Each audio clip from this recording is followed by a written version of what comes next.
Episode 1 hollow Glenn road. Vikram ने steering wheel को मजबूती से पकड़ रखा था।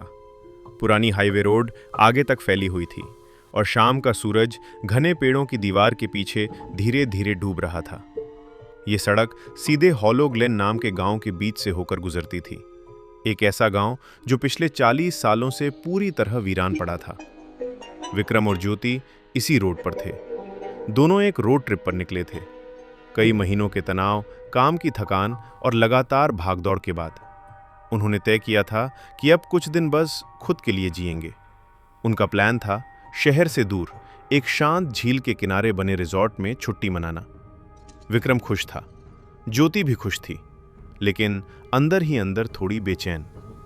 जैसे ही कार हॉलो ग्लेन के पास पहुंची, ज्योति ने खिड़की के बाहर देखा और अचानक उसके शरीर में एक झटका सा लगा।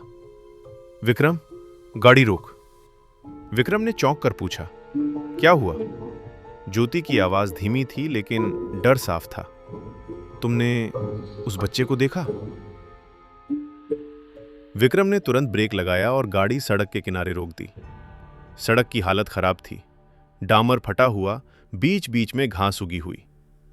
और वहीं सड़क के ठीक किनारे एक छोटी सी लड़की खड़ी थी। उसने सफेद रंग की ड्रेस पहनी थी, उसके काले बाल कंधों तक गिर रहे थे और वो बिल्कुल स्थिर खड़ी थी, जैसे किसी का इंतजार कर रही हो। ज्योति का सांस अटक गया। उसे वो कहानियां याद आ गईं जो उसने इस रोड के बारे में सुनी थी। हॉलो ग्लेन में सालों पहले अजीब मौतें हुई थीं। लोग अचानक गायब हो जाते थे, बच्चे बिना किसी निशान के लापता हो जाते थे। कई जांच हुई, कई अफसर आए, कई रिसर्चर्स ने स्टडी की, लेकिन किसी को कुछ समझ नहीं आया। आखिरकार सरकार ने उस जगह को इनहैबिटेबल घोषित कर दिया और गांव को पूरी तरह खाली करा दिया गया।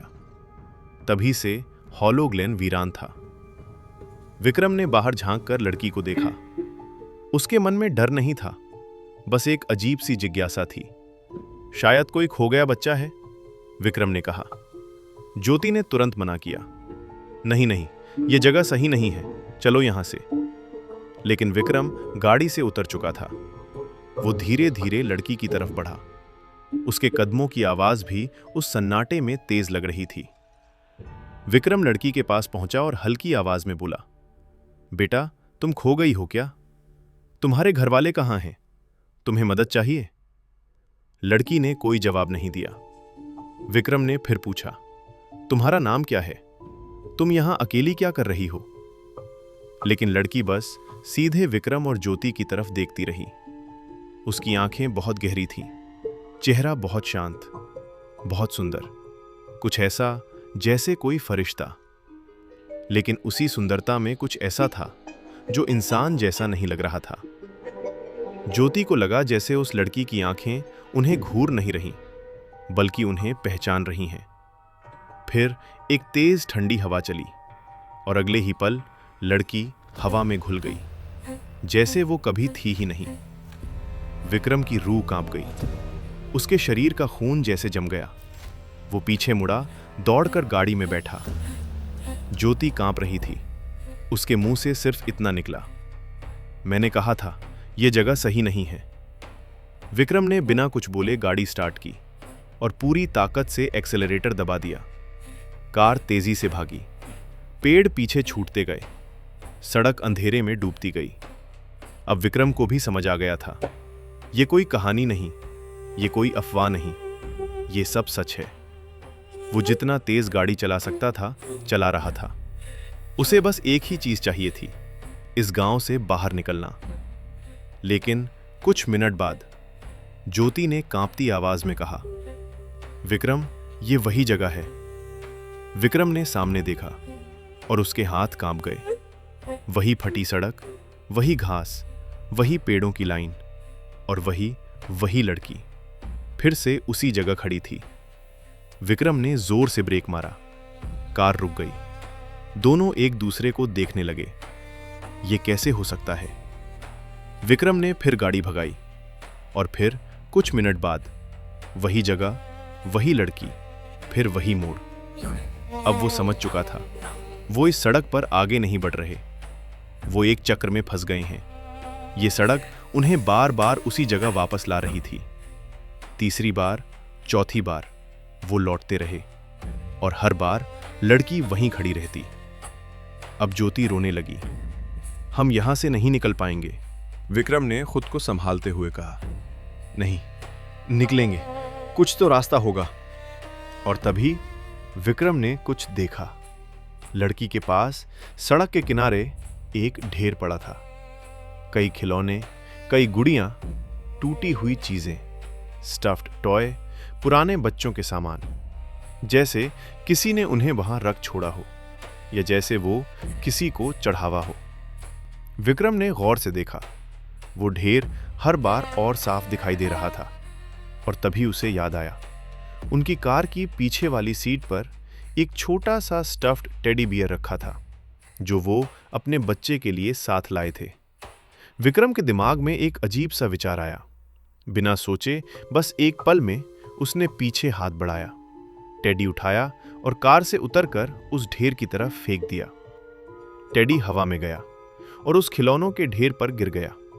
उस पल हवा अचानक शांत हो गई, पेड़ों की सरसराहट रुक गई और सड़क जैसे किसी नींद से जाग गई। विक्रम तुरंत कार में बैठा और गाड़ी आगे बढ़ाई। इस बार वो वापस नहीं लौटे। इस बार सड़क आगे बढ़ती गई। कुछ ही समय में दूर शहर की रोशनी दिखाई देने लगी और फिर वो आखिरकार उस झील वाले शहर में पहुंच गए। दोनों के अंदर राहत थी, लेकिन डर पूरी तरह गया नहीं था। उन्होंने होटल में चेक इन किया, कमरे में पहुंचे, फ्रेश हुए और रात का खाना मंगवाया।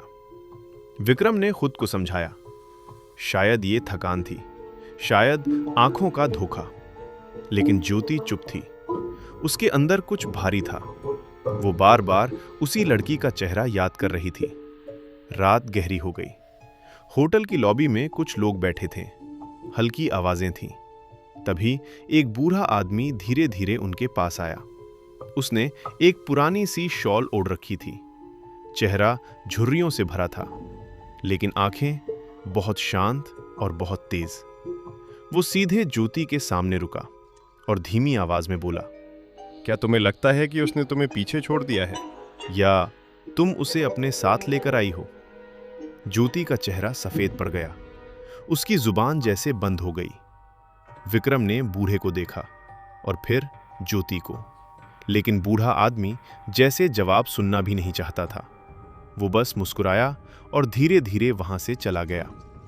ज्योति वहीं खड़ी रह गई और उसके कानों में वही शब्द गूंजते रहे, तुम उसे अपने साथ लेकर आई हो। और उसी रात हॉलो ग्लेन की कहानी उनकी जिंदगी में सचमुच शुरू हो गई।